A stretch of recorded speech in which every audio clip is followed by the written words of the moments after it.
Give me 250, dickhead. I'm not gonna get lost. You should at least apologize or something. Whoa. Take it easy, man. And if he can't get to you, he's gonna go after your family. At the beginning of the movie, we are shown a strange scene where a man named Jimmy Conlon is lying in a burning condition. Before dying, Jimmy's mind is full of his past scenes and regrets. Jimmy thinks that these rumors are absolutely true, that people remember their life's regrets. We see that a gunfight is going on nearby and Jimmy's son Mike is running away.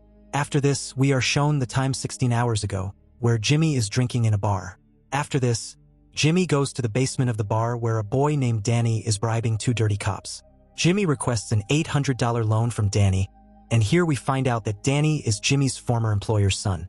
Danny says he will only give him the money if Jimmy comes to his house as Santa Claus for a Christmas party, because the last guy refused to come. Jimmy agrees after hesitating a lot. After this, we are shown a boxing gym where Jimmy's son Mike works as a trainer, and Mike's student is a boy named Lex. Mike also has a family of his own, his wife Gabriella, his daughters Cataline and Lily, and his wife is going to have a third baby. We see that Gabriella is making a collage of family pictures, but Mike sees his childhood picture with his father, Jimmy. Mike does not want to keep Jimmy in his family picture because their relationship is very bad. After this, we see that Danny brings a drug dealer named Griselda to his father, Sean.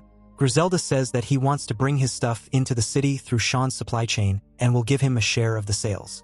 But Sean clearly refuses this deal, stating he is a complete legal businessman and doesn't want to get involved in illegal business. Knowing this, Danny and Griselda are very unhappy. Griselda threatens Danny to return the money he took for the deal, or else he will die a very bad death. After this, the Christmas party starts at Sean's house, and Jimmy comes as Santa Claus. But he has drunk a lot of alcohol and spoils the party. When Jimmy comes to his senses, Sean comes to meet him. We find out that Jimmy and Sean have known each other since childhood and are good friends.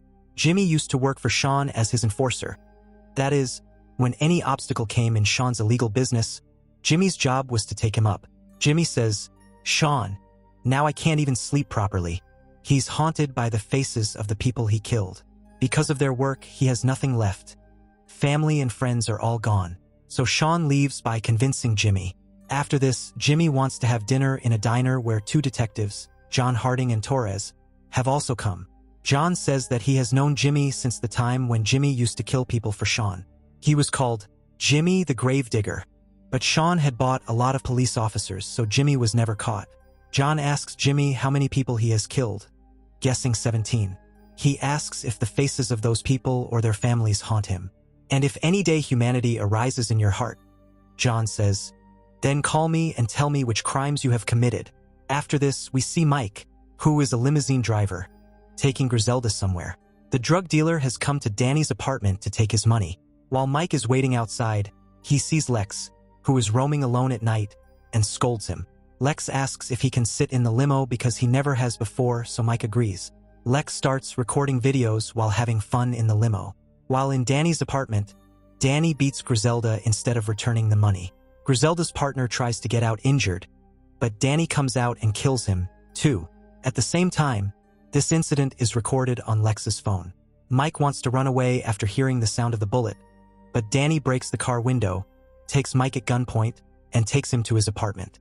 But when Lex is leaving the car, he makes a sound that distracts Danny, and Mike deceives Danny and runs away. Danny's friend then gives Danny Mike's wallet, which had fallen, so Danny gets Mike's address. At the same time, Mike reaches his house and calls his wife, telling her to stay wherever she is and not come home because there is a lot of danger. But then Mike hears the sound of knocking on the door, and when he checks, he finds out that Jimmy is at home. Jimmy says, "I got a call from Sean. He told me about the incident." Mike gets up and says, "You have come to kill me. You can kill anyone on Sean's order. And now it's my turn to die." At the same time, Danny and his friend had also reached Mike's apartment. Inside, Mike is very angry with Jimmy, saying that a criminal like him should rot in jail and shouldn't have come to his house. After this, Danny comes to Mike's house and tries to kill Mike, but Jimmy kills Danny. Whatever it is, Mike is Jimmy's son. After this, Jimmy calls Sean and tells him, "I am sorry, I killed Danny, because he wanted to kill my son Mike."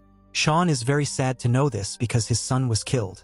Now only one of Jimmy and Sean can live, because Sean will definitely take revenge. But Mike pushes Jimmy out of his house. After this, Mike calls the police and reports that a man has been killed in his house, but it was self-defense. By Mike's bad luck, the officers who come to his house were the ones who took the bribe from Danny.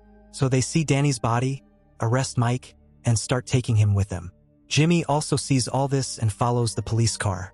In the car, the police officer falsely reports on the radio that they saw a suspect running from the murder place, and they give Mike's description.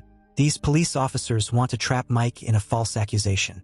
Mike is very sad and angry to know this, but then Jimmy hits the police car, and a strong car chase starts. After a long chase, the police car collides and turns upside down. After that, Jimmy is able to get Mike out of the car. But a police officer was still alive, so Jimmy kills him. This incident happened in a public area which many people saw, and it could also be recorded in CCTV cameras. Jimmy takes Mike to a subway station, but Sean's goons reach them and start beating Jimmy. But soon Jimmy kills these goons.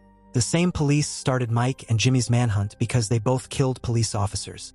It didn't matter that the two police officers were corrupt. After this, both the father and son leave for the train. Jimmy tells Mike that Sean will definitely come after him and that his family is not safe. Anyway, police officers have been killed by them, and there is no case for a cop killer. They are directly hunted and killed. Jimmy explains that all the police officers are united, and the good police officers who have been chasing him for 25 years will not listen to them. They will kill them as soon as they get a chance. Jimmy says that he will go to Sean and try to solve the matter, and if it doesn't work, he will surrender tomorrow morning. At the same time, Sean tells his men to put the bodies from Danny's apartment in Mike's limo and make sure all police officers and drug dealers hunt Mike. After this, Sean gathers all his goons and tells them to go and kill Mike's family and friends. At the same time, other police officers reach Mike's flat.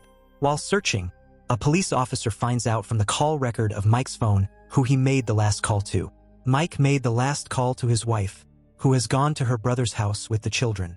These police officers quickly remove Mike's wife's current address from the call record and send it to the goons. This means these police officers also work for Sean, and now Mike's family is in danger. On the other hand, police officers find the dead body of the drug dealers in Mike's limo. So the good cop John says, like father, like son. First Jimmy used to kill people, and today his son Mike is also killing people. John says he has found solid evidence against Mike and Jimmy and will definitely kill Jimmy today.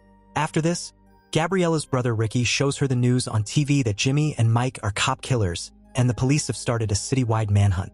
Seeing this, Gabriella is very scared. At the same time, Detective Torres tells John that when all this started, Mike got a 911 call from his house and had written a report that he was murdered in self-defense, and the dying man was Danny, Sean's son. So John understands that this case is not that simple and Mike is definitely being trapped, but all the evidence proves Mike to be a killer.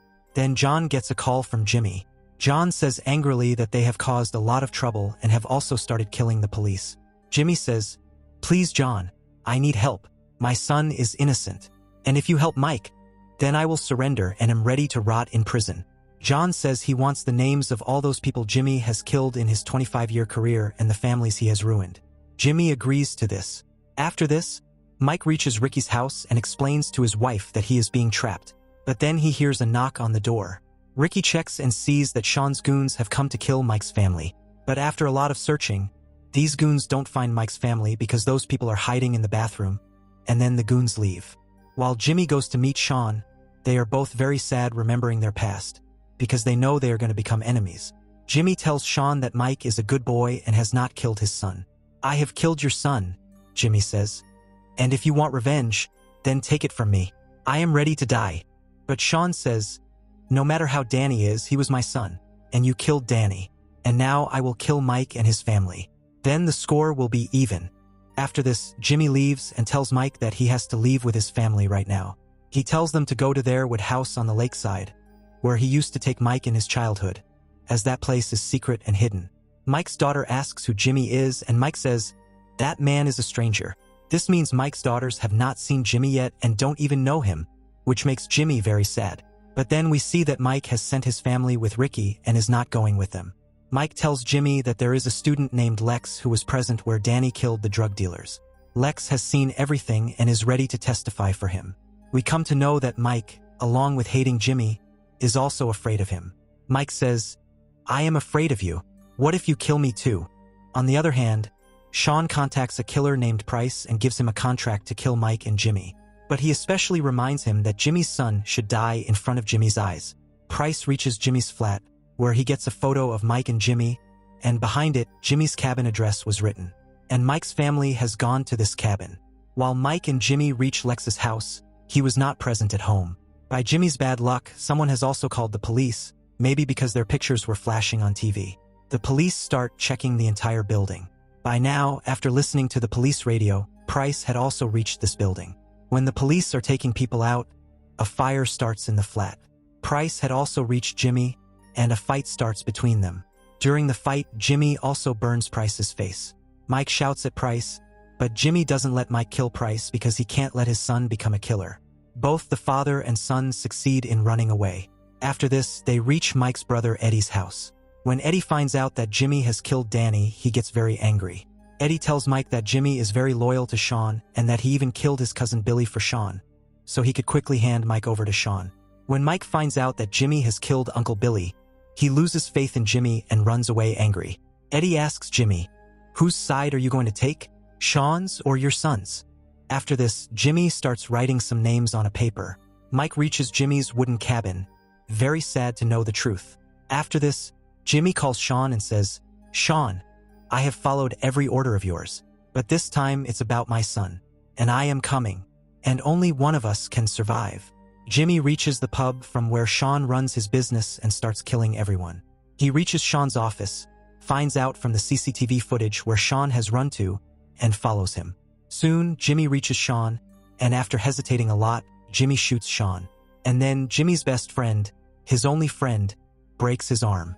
Both of them were doing this because of their sons. One son was killed, and the other wants to save his son. After his friend's death, Lex reaches the police station and shows John the video on his phone, proving that the bodies in the limo were killed by Danny, not Mike. Lex says that Mike is a very good man and can't kill anyone. So John, who is a very honest police officer, tells Torres to check Danny's gun and find out if his bullet matches the bullets used to kill the drug dealers. After this, Jimmy goes to his wooden cabin. Mike asks Jimmy why he came here, as the police will be there soon. Jimmy says that he doesn't want to run anymore. Now everything is over. He says he will surrender to the police and accept his crimes.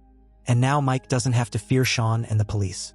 After this, Mike introduces Jimmy to his family, and Jimmy is very happy to see them for the last time. Ricky and Mike's family go to the lakeside to feed the ducks. Actually, Mike didn't want to see Jimmy getting arrested in front of the girls. While Jimmy is waiting for the police, he gets the family picture collage, which makes him very happy. But then, Price comes here and shoots Jimmy, leaving him heavily injured. Jimmy somehow takes out his rifle and sees that Price is now following Mike's family. So he takes his rifle and follows him, but he is badly injured and falls. Mike hears the gunshot, hides his family, and starts firing on Price so that his attention doesn't go to his family. After this, we are shown the same scene which we saw in the beginning of the movie, where Jimmy fell down and starts remembering his past sins. He sees that Price is slowly coming to Mike. He gets up again, and when Price was about to kill Mike, Jimmy opens Price's head. After this, Mike goes to Jimmy, but he was already dead and had a list in his hand. The police reach here, and Detective John says, "Mike, I know that you are innocent. Lex showed us the Danny video." After this, John gets the list from Jimmy's hand. We get to know that in this list are the names of those people who Jimmy killed during his gangster career. This list Jimmy made on John's orders. In the last scene, we see that Lex has a boxing match and defeats his opponent, and Mike is very happy to see this. After this, Mike wears his dress and gets ready for his job. On his mirror, there was a photo of him and Jimmy, which means the hatred for Jimmy in Mike's heart is over with Jimmy's death. And with this scene, this movie ends. So for now, goodbye. Thanks for watching.